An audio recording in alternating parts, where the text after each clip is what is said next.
আসসালামু আলাইকুম। যুক্তরাষ্ট্র বাংলাদেশকে দিয়ে তার কি এজেন্ডা বাস্তবায়ন করতে চায় অথবা যুক্তরাষ্ট্রের এজেন্ডাগুলো বর্তমান অন্তর্বর্তী সরকার কতটা বাস্তবায়ন করবে, কতটা করতে চায়, বিনিময়ে কি চায়, এসব বিষয় নিয়ে দেশে বিদেশে নানান ধরনের আলোচনা চলছে এবং তারই ধারাবাহিকতায় ওয়াশিংটন ভিত্তিক নীতি গবেষণা প্রতিষ্ঠান উইলসন সেন্টারের দক্ষিণ এশিয়া বিষয়ক পরিচালক মাইকেল কুগেলম্যান তিনিও খুব খোলামেলা অনেক কথা বলেছেন। গত 2 দিন আগে ওয়াশিংটন ভিত্তিকই আর এক আন্তর্জাতিক রাজনীতি এবং কূটনীতি বিষয়ক সাময়িকী ফরেন পলিসির একটি সংবাদ সম্মেলন সোজা সাপটা কথা বলেছে মাইকেল কুগেলম্যান এবং তার সম্পর্কে আমরা সবাই জানি যে তার গবেষণাধর্মী বক্তব্য যথেষ্ট কার্যকর, যথেষ্ট তথ্য উপাত্ত এবং বাস্তবতার নিরিখে তিনি আলোচনা করেন।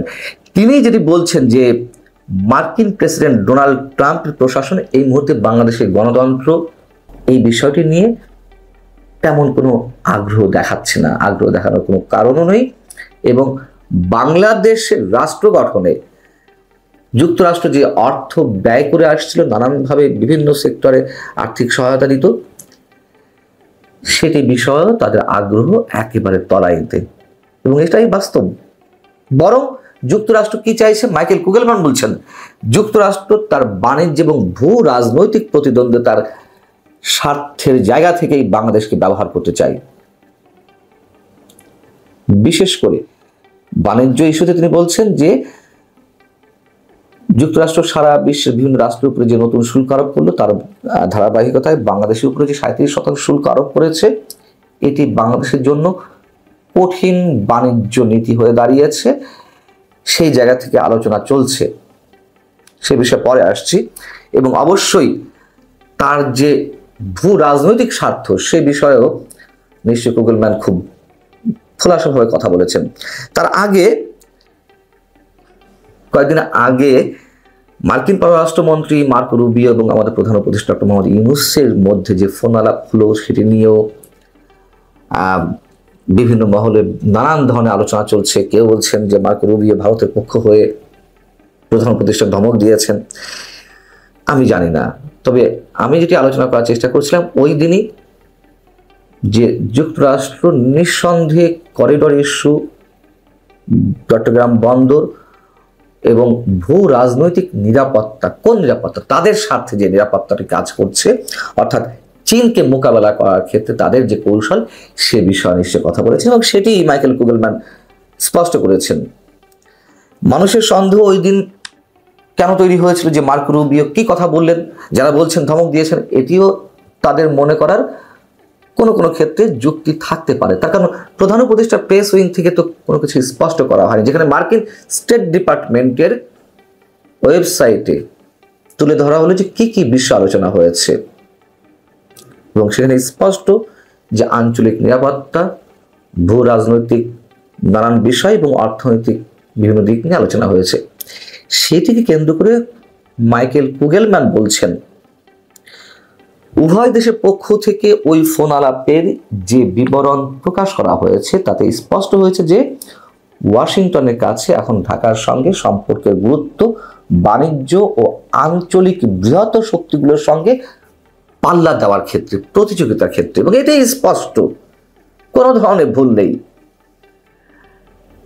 আঞ্চলিক বৃহত্তর শক্তিগুলোর সঙ্গে পাল্লা দেওয়া বলতে ইন্দো প্যাসিফিক অঞ্চলের যে নিরাপত্তা তার দৃষ্টিতে সেটিকে সুসংহত করা, আর সেটি করতে গেলে চীনকে প্রতিহত করতে হবে, চীনকে মোকাবেলা করতে হবে এই অঞ্চলে তার শক্তিমত্তা প্রদর্শনের বিষয়টি।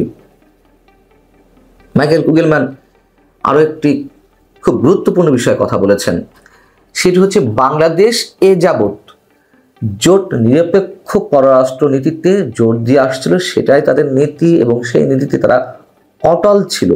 এখন পারবে কিনা সেই সম্পর্কে তিনি সন্দেহ প্রকাশ করেছেন এবং সেটি করার যথেষ্ট কারণ আছে। তখন এটা এখন ওপেন সিক্রেট যে মার্কিন এজেন্ডা বাস্তবায়নে ডক্টর মোহাম্মদ ইউনূস কোনো ক্ষেত্রে কাজ করছেন। অনেকেই তো অভিযোগ করছেন, তার মধ্যে করিডোর ইস্যু, তার মধ্যে বন্দর ইস্যু, তারপর আরো নানান ধরনের এজেন্ডা আছে এবং এর মুখগুলোর মধ্য দিয়ে যুক্তরাষ্ট্রের এজেন্ডা বাস্তবায়নে সবচেয়ে বড় যেটা চীনকে মোকাবেলা। এখন চীনকে মোকাবেলা করার ক্ষেত্রে আরাকান আর্মিকে অস্ত্র দিতে চায়, এই তো যুক্তরাষ্ট্র, যেটি আলোচনায় এসেছে করিডোর দেওয়ার নামে।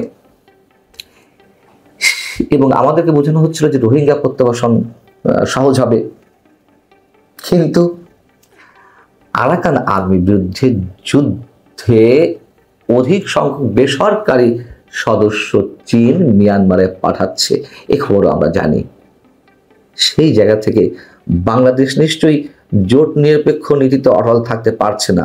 ভারতের সঙ্গে সম্পর্ক তলানিতে গিয়ে পৌঁছেছেই, এবং এর সঙ্গে রাশিয়া নিশ্চয়ই যোগ দিবে। বাইডেনের যে প্রতিশ্রুতি ছিল সে বিষয়ে মাইকেল কুগলেমান বলছেন যে বাংলাদেশের গণতান্ত্রিক উত্তরণের ক্ষেত্রে বা গণতন্ত্র পুনর্গঠন সংস্কার ইস্যুতে বাইডেনের বেশ কিছু প্রতিশ্রুতি ছিল, এবং ডক্টর মোহাম্মদ ইউনূস যুক্তরাষ্ট্রের ডেমোক্রেট দলের সঙ্গে সম্পর্ক তার খুবই ভালো, বাইডেনের লোক ছিল এরকম অনেকে বলেন। হিলারি ক্লিন্টন তো রয়েছেন আমাদের প্রধান উপদেষ্টার খুব কাছের বন্ধু। কিন্তু ডোনাল্ড ট্রাম্প ক্ষমতায় আসার পরে সেই ধরনের প্রতিশ্রুতি ধার তিনি ধারছেন না, বরং তিনি দ্বিতীয় মেয়াদে ক্ষমতা আসার পর বাংলাদেশের নীতিতে উল্লেখযোগ্য পরিবর্তন এনেছেন, এবং তার মধ্যে আর্থিক সহায়তা অনেক ক্ষেত্রে প্রায় তলানিতে নিয়ে এসে পৌঁছেছেন। আর চট্টগ্রাম বন্দর কিংবা করিডোর ইস্যুতে যদি নতুন করে বলতে হয়, চট্টগ্রাম বন্দর বিদেশি কোম্পানির হাতে দেওয়া যাবে না, বিএনপি সহ হাতে গোনা দুই একটি রাজনৈতিক দল বাদে আর সবাই, ইভেন জামায়াতও বিরোধিতা করেছে, কিন্তু চট্টগ্রাম বন্দর দেওয়া হচ্ছে যুক্তরাষ্ট্রের সঙ্গে যাদের খুব ভালো সম্পর্ক, তাদের এজেন্ডা বাস্তবায়ন করে আবুধাবি ভিত্তিক ডিপি ওয়ার্ল্ড।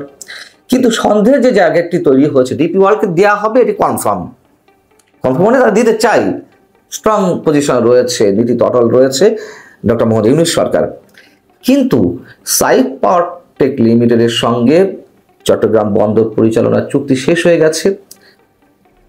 এই সোমবার থেকেই সম্ভবত বাংলাদেশের নৌবাহিনী নতুন করে এই বন্দর পরিচালনার দায়িত্ব পাচ্ছে। তবে কতদিনের জন্য? 6 মাসের জন্য। কথা হচ্ছে কেন 6 মাসের জন্য নৌবাহিনীকে অন্তর্ভুক্ত করতে হলো? ডিপি ওয়ার্ল্ডকে ছেড়ে দিত।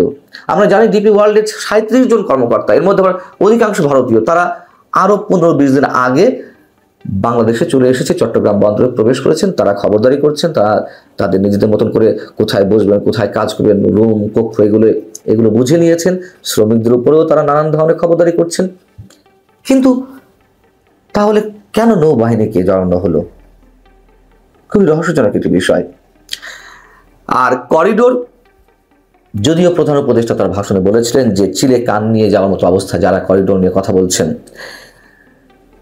যতই তিনি কথা বলুন না কেন, বাংলাদেশের রাষ্ট্রের সঙ্গে পরোক্ষ প্রত্যক্ষভাবে জড়িত বিভিন্ন রাজনৈতিক দল বলি, কনসার্ন আরও যেই প্রতিষ্ঠানগুলো রয়েছে এবং রাজনীতিবিদ থেকে শুরু করে কেউ তার কথায় এখনো আস্থা স্থাপন করতে পারেনি। অর্থাৎ ডক্টর মোহাম্মদ ইউনূস তার নিজের মতো করে এগিয়ে যাচ্ছে। এখন এই মুহূর্তে বাংলাদেশের জন্য সবচেয়ে বড় উদ্বেগের যে বিষয়টি, যে 37% শুল্ক আরোপ করা হয়েছিল বাংলাদেশ থেকে যে কোনো পণ্য রপ্তানির ক্ষেত্রে যুক্তরাষ্ট্রে, সেটি কততে নামানো হবে? বাংলাদেশ এর মধ্যে প্রতিশ্রুতি দিয়েছে যুক্তরাষ্ট্রের সঙ্গে যে বাণিজ্যিক ভারসাম্যহীনতা রয়েছে সেটি কমিয়ে আনবে, যুক্তরাষ্ট্র থেকে অধিক পণ্য বাংলাদেশে আমদানি করা হবে। যুক্তরাষ্ট্র এমনকি এই কথাও বলা হয়েছিল বাংলাদেশের অন্তর্বর্তী সরকার পক্ষ থেকে, যুক্তরাষ্ট্রের স্বার্থের জন্য যা যা করা যায়, আমি এই নিয়ে একটি কন্টেন্ট করেছিলাম যে কি ধরনের ল্যাঙ্গুয়েজ এটা। বলা যেতে পারত যে আমরা উভয়ের স্বার্থ রক্ষায় একসাথে কাজ করে যেতে চাই, সেটি না বলে এই ধরনের ল্যাঙ্গুয়েজ ব্যবহার করেছিল। যাই হোক, এখন আলোচনা চলছে, চূড়ান্ত সিদ্ধান্ত বোধহয় 2-1 দিনের মধ্যে আসবে। সেটি এখন বাংলাদেশের জন্য অনেক বড় চ্যালেঞ্জ। বাংলাদেশের জন্য কি চ্যালেঞ্জ নয় সেদিকে যুক্তরাষ্ট্র তাকানোর সময় নেই। যুক্তরাষ্ট্র তার এজেন্ডা বাস্তবায়ন করবে এবং এই সরকার সম্ভবত সেই পথেই হেঁটে চলেছে, এটি অনেকখানি স্পষ্ট আমাদের কাছে। সেদিক থেকে মাইকেল কুগলেম্যানের যে ব্যাখ্যা, যে বিশ্লেষণ, তার সাথে আমাদের বিশ্লেষণে কোনো পার্থক্য নেই। ভালো থাকুন সবাই, আল্লাহ হাফেজ।